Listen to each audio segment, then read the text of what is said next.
नमस्कार दोस्तों, स्वागत है आपका अबाउट पॉलिटिक्स चैनल में। आज का हमारा टॉपिक है केंद्रीय बजट, जिसे वार्षिक वित्तीय विवरण भी कहा जाता है। चलिए बजट के बारे में आज हम चर्चा करते हैं।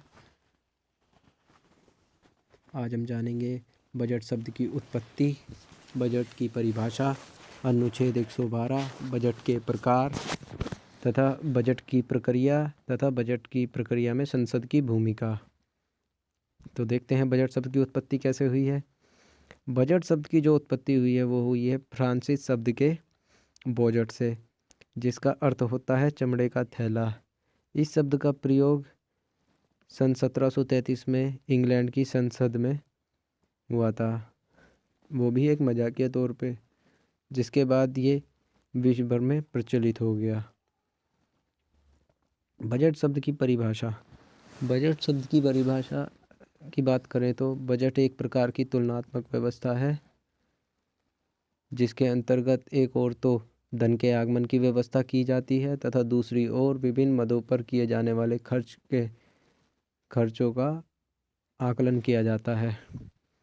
अनुच्छेद 112 क्या कहता है हमारा, समझते हैं। अनुच्छेद 112 में स्पष्ट रूप से लिखा है, राष्ट्रपति प्रत्येक वित्तीय वर्ष के संबंध में संसद के दोनों सदनों के समक्ष एक वार्षिक वित्तीय विवरण रखेगा, एनुअल फाइनेंशियल स्टेटमेंट। और इसकी जो समय अवधि होती है बजट की, वो होती है 1 अप्रैल से शुरू होकर 31 मार्च तक। ठीक है, आप इसका स्क्रीनशॉट भी ले सकते हैं।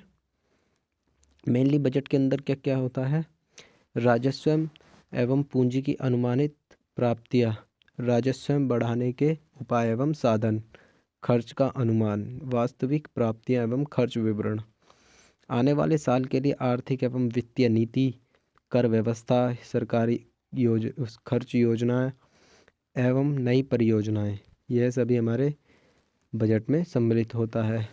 अब हम जानते हैं बजट के प्रकार। बजट आखिर कितने प्रकार के होते हैं। पहला है हमारा बजट निष्पादन बजट, जिसको परफॉर्मेंस बजट भी कहते हैं अंग्रेजी में। तो परफॉर्मेंस बजट जो है ये परिणामों को आधार बनाकर बनाया जाता है। परफॉर्मेंस बजट भारत में जो है सबसे एक परंपरागत बजट की व्यवस्था चली आ रही थी। पद्धति जो हमारे भारत में अपनाई जाती थी वो होती थी परंपरागत बजट। ठीक है, तो इस पद्धति का क्या लक्ष्य होते थे, सिर्फ 2 लक्ष्य इसके होते थे कि सरकारी तंत्र पर जो खर्च हो रहा है उस पर नियंत्रण रखा जाए तथा विकास कार्यों को अंजाम दिया जाए, ना कि तीव्रता से विकास किया जाए, तीव्र गति से विकास किया जाए। परंतु जो निष्पादन बजट है, इसका प्रयोग सर्वप्रथम अमेरिका में हुआ था 1949 में, हूवर कमीशन की सिफारिश के द्वारा। हूवर कमीशन आयोग था, उसकी सिफारिशों पर निष्पादन बजट का प्रयोग किया गया था।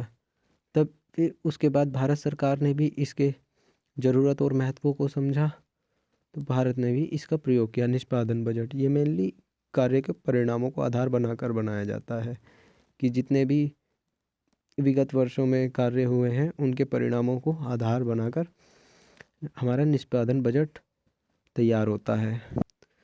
सेकंड है हमारा शून्य आधारित बजट, जीरो बेस्ड बजटिंग। तो जो शून्य आधारित बजट है, इसको अपनाने के जो 2 प्रमुख कारण थे वह यह थे कि देश के बजट में निरंतर पाया जाने वाला घाटा, और दूसरा निष्पादन बजट प्रणाली का सफल क्रियान्वयन ना हो पाना। ये 2 प्रमुख कारण थे जिसमें शून्य आधारित बजट को अपनाया गया। यह जो शून्य आधारित बजट प्रणाली है, यह विगत वर्षों में पिछले वर्षों में किए गए खर्चों पर विचार नहीं करती और ना ही विगत वर्षों के व्यय को आने वाले वर्तमान में इसका प्रयुक्त करती है, बल्कि यह प्रणाली इस बात पर जोर देती है कि व्यय किया जाए या नहीं किया जाए। यह प्रणाली जीरो से शुरू होती है फिर दोबारा।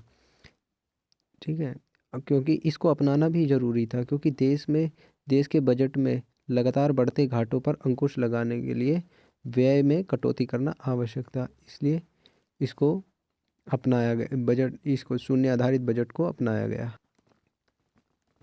और इस पद्धति का उपयोग सर्वप्रथम विज्ञान व तकनीकी विभाग में 1983 में किया गया था।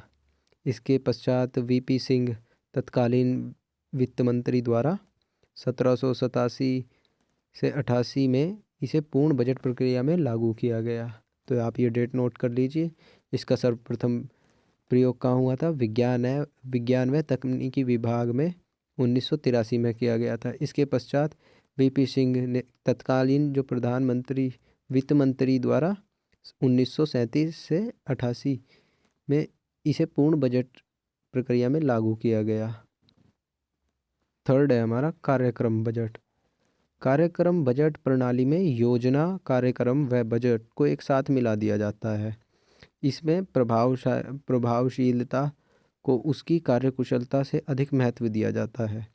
ये जो कार्यक्रम बजट होता है ये कार्यक्रम पर आधारित होता है। इसमें प्रभावशीलता को उसकी कार्यकुशलता से ज़्यादा महत्व दिया जाता है। उसमें ये नहीं देखा जाता कि कार्यकुशलता कैसी है कैसी नहीं, उसमें कि उसका प्रभाव क्या पड़ेगा, क्या प्रभाव पड़ेगा, तो उसी प्रोग्राम के उससे ये बजट लागू किया जाता है। ये हो गया कार्यक्रम बजट हमारा।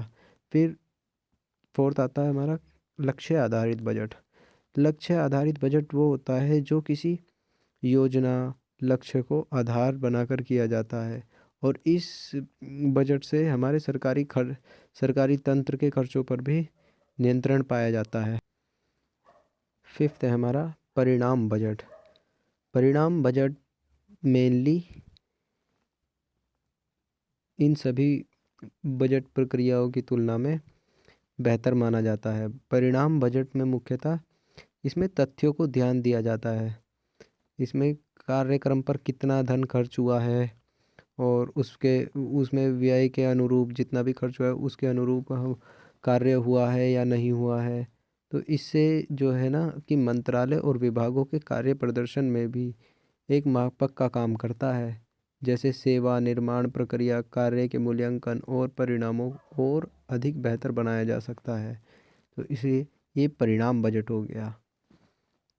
और फिर आता है जेंडर आधारित बजट। जेंडर आधारित बजट जो है हम यह सुनिश्चित करता है कि महिला सशक्तिकरण, महिलाओं के विकास, कल्याण में सरकार कितना योगदान करती है। ठीक है, ये हम जेंडर बजट से भी जान सकते हैं। किसी भी वर्ष के जेंडर बजट से हम ये जान सकते हैं कि इस वर्ष महिला सशक्तिकरण, महिला अधिकारिता, ठीक है, इन सब में कितना, शिशु कल्याण में कितना धन आवंटित किया गया है, ये सब हम जान सकते हैं।